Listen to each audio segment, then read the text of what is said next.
நினைத்து சாமி எங்கே வருகின்றார் அண்டி கொச்சி மலையா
தாயான பகவதி அறிய வேண்டும். சரி, சும்மா இருந்தால் தெரியுமா? தெரியாது. சும்மா இருந்தால் யாருக்குமே தெரியும். ஆமா, நம்ம யாரை காமிச்சாதான் யாருன்னு தெரியும். நான் யார் என்று காண்பிக்க வேண்டும். இந்த ஆண்டவனாகி ஸ்ரீ சுடலை மாடனாகப்பட்டவரை கோட்டை ஏறி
இரவு 12 மணிக்கு வந்து கதவை தட்ட ஆரம்பித்தார். சரி, விடுவாளா பகவதி? விடமாட்டாள். அம்மா, என்ன ராத்திரி 12 மணிக்கு வந்து அம்மா கதவை தட்டினால் விடுவாளா பகவதி அம்மன்? விடமாட்டாள். அம்மா இணையாக இருக்கின்றாள். யாரடா திருபையாளே அந்த சாம பேழகிலே ஜெகதாவை தந்துராவன் தாவி சத்தம் போடுறாவன். எந்த ஊரு எந்த தேசம் இங்கிருந்து இங்கே வந்தார்?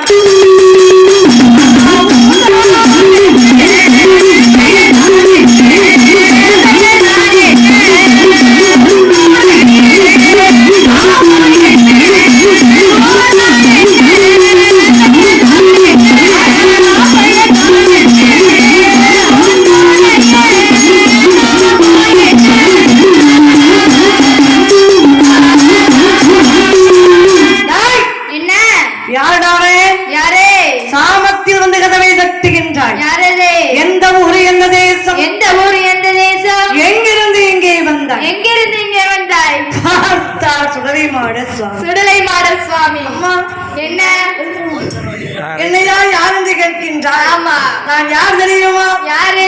பிறந்த நீ கைலாசம், கைலாசம். பெற்றாளே பார்வதி, பார்வதி பெயர் முடித்தார் பரமசிவன், பரமசிவன். என் பெயர் சுடலை மாடன் என்றார். சரி. பார்த்தாள் பகவதி அம்மன் பகவதி அம்மன் ஏழுமலம் காவிற்குள்ளே, காவிற்குள்ளே. அதாவது என்ன? தாயான சுடலையை என்ன சொல்கின்றார்? என்ன சொல்லுகின்றார்?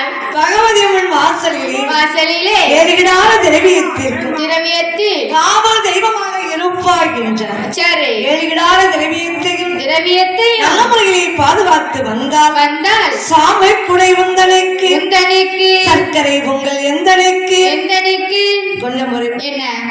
சாம குடை யாருக்கு? சொடலைக்கு. ஓ, சாமத்துல கொடுக்கிற சொடலைக்குன்னா அப்ப அந்த சர்க்கரை பொங்கலாம் வைக்கிறாங்களா? அது அம்மனுக்கு. ஓ, பகவதி அம்மனுக்கு. ஆமா. குடையதுதான் கொடுப்பேன் அப்பா, கொடுப்பேன் அப்பா. குமரி பகவதியால் வாசலிலே என்றார். சரி. சாம குடனாலே விடமாட்டார். ஆமா. திரளக்காவனா விடுவாரா சுடலை? விடமாட்டார்ல. அப்படியா? ஆமா. பகவதியுடைய ஆலயத்தில் காவல் தெய்வமாக இணைக்க வேண்டும் என நினைத்து சாமி எப்படி வேடத்தை மாற்றுகின்றார்? எப்படி வேடத்தை அங்கே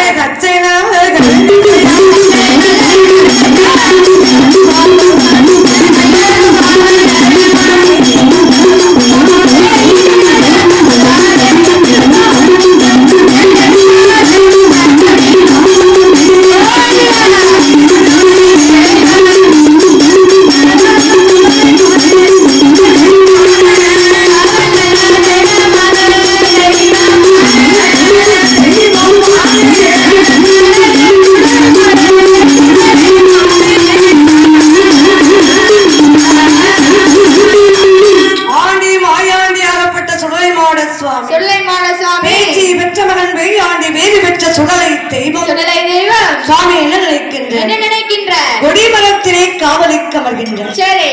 கொடிமரத்திலே சுவாமி அமர்ந்த காரணத்தினால் கொடிமாடன் என்று அழைத்தார். சரி. கொடிமாடன் என்று பெயரை பெற்றுக்கொண்டு என்ன வண்டிக்கு பின்னால வந்தா யாரு? வண்டி மாடன். ஆமா.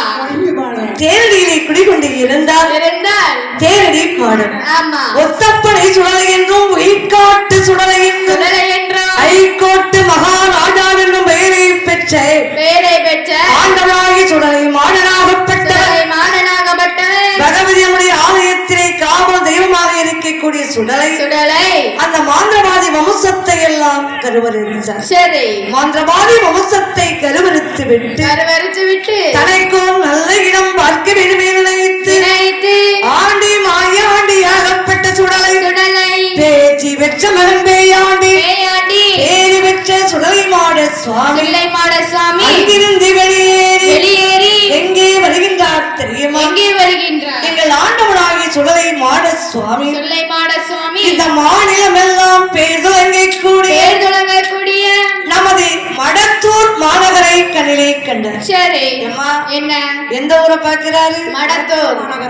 மாநிலம் எல்லாம் பேர் துலங்கக்கூடிய மடத்தூர் மாநகரை கண்ணிலே கண்டார். சரி. மடத்தூர் மாநகரை கண்ணிலே காணக்கூடிய நேரம் அங்கே குடிகொண்டு இருக்கக்கூடிய என் தாயான ஸ்ரீ பத்ரகாளி அம்மன் தாயான ஸ்ரீ சந்தனமாரி இருப்பதை பார்த்தார். சரி.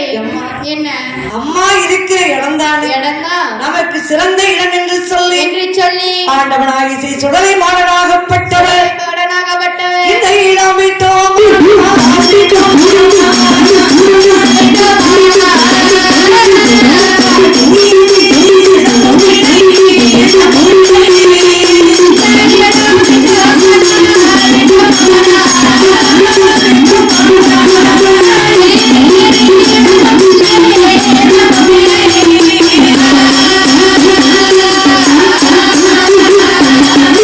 சொல்லி